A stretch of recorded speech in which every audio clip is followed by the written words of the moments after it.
Футбол бұл өмір, ал 13-ші сектор арнасы футбол ақпараттарын жеткізуші арна достар. 13-ші сектор арнасынан бүгін көретіндеріңіз Карим Бензема Сауд Арабиясында өте нашар маусым өткізіп жатыр.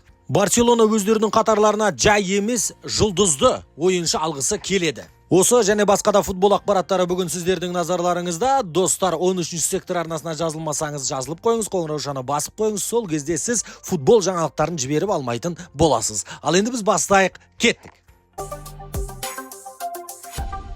Манчестер Юнайтедтің жағдайы жақсы емес. Енді Манчестер Юнайтедтің осы жылдағы нәтижесі Чемпиондар Лигасының зонасында қалу керек болатын. Қазіргі нәтижеге қарайтын болсақ, Чемпиондар Лигасының зонасына кіре алмайтынына біз сенімдірекпіз, кірет дегеннен қарағанда. Енді осындай тапсырманы орындай алмаған Эрик тен Хаг бапкер болып Манчестер Юнайтедте қалады ма, қалмайды ма белгісіз, бірақ та соңғы ақпараттарға сүйенетін болсақ, Манчестер Юнайтед басқа бапкер қарастырып жатыр деген ақпараттар бар. Ал енді Эрик тен Хагтың өзінің сұхбаты былай: мен Манчестер Юнайтедте 100% қалатыныма сенімдімін, және де басқа нәрселер мені алаңдатпайды. Мен алданғы ойындарға ғана дайындалып жатырмын. Манчестер Юнайтед мен жақсы көремін, олар мені жақсы көреді, мен бұған сенімдімін деген сияқты сұхбатын берді Эрик тен Хаг. Енді 90 басылымының айтуынша Эрик тен Хагтың сөзі кері шығып қалады. 90 басылымы айтады: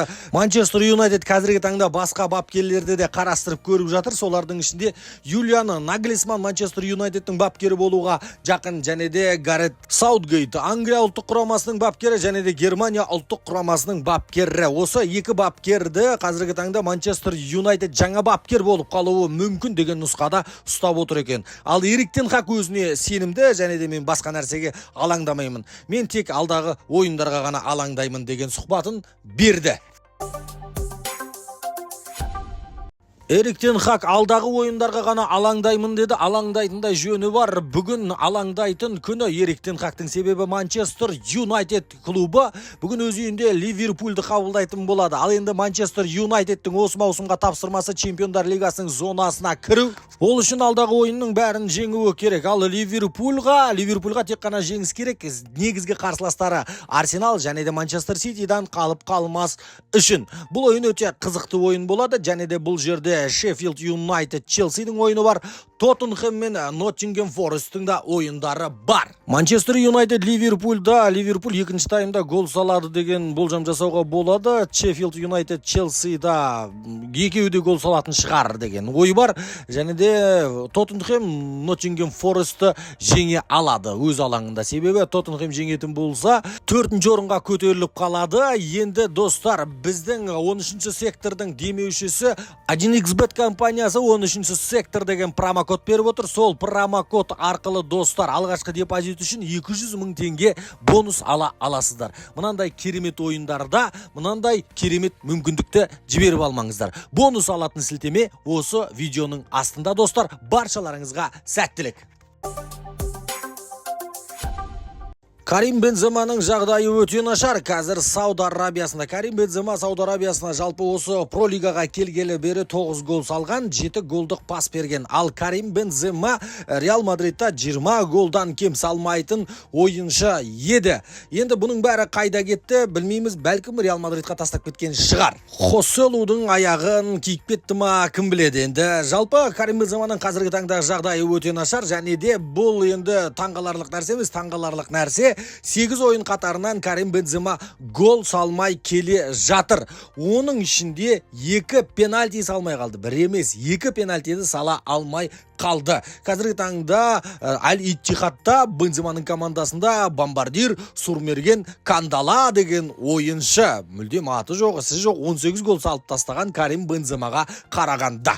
Енді осының бәрі Карим Бенземаға психологиялық тұрғыда өте ауыр тиіп жатыр, және де тілші бірден сұрақты тікесінен төтесінен қойды: сіз неге Реал Мадридтағы сияқты ойнай алмай жатырсыз? Бұл не сұмдық? 8 ойын қатарынан гол салмау деген сұрақты қойған еді. Карим Бензема жауап берді. Неге Реал Мадридта ойнағандай ойнамай жатыр дейсіз ба?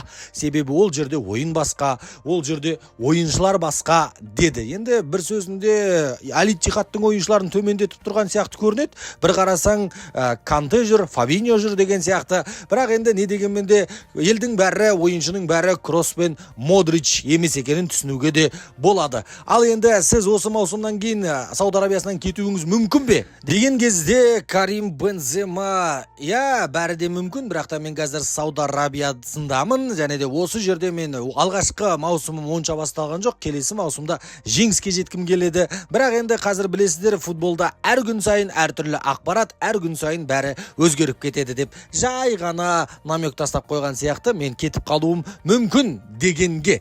Енді Аль-Иттихадта шынымен де жолы болмаған сияқты. Карим Бензема қайтадан Европаға келсе негізі ойнап бере алатындай-ақ ойыншы. Карим Бенземаны Европаға келетін болса қандай клубта көре алар едіңіздер?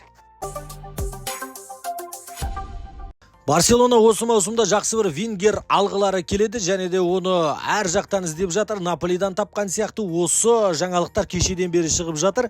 Барселона Хвича Кварацхелиді алғысы келеді екен. Бірақ та Наполидің президенті, жалпы Наполи клубы 130 миллион евроң болса ала ғой бауырым деген екен Барселонаға. Бірақ та Барселонада ондай ақша жоқ екенін Наполи да біліп тұр, біз де біліп тұрмыз. Енді таза ақшаға ала алмасы белгілі, бірақ та жолдары бар деп жатыр сарапшылар. Ансу Фатиді Наполиға ұсынып, және де үстінен ақша беріп келістіруге болады дейді.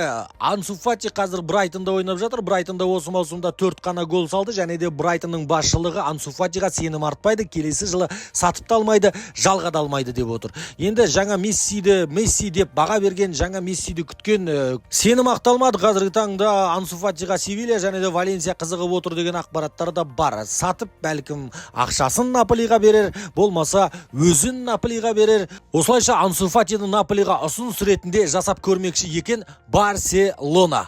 Бүгінге осы достар 13-ші сектор арнасына жазылып қоңыраушаны басып отыруды ұмытпаңыздар. Біз сіздер үшін жиі футбол ақпараттарын шығаратын арнамыз достар.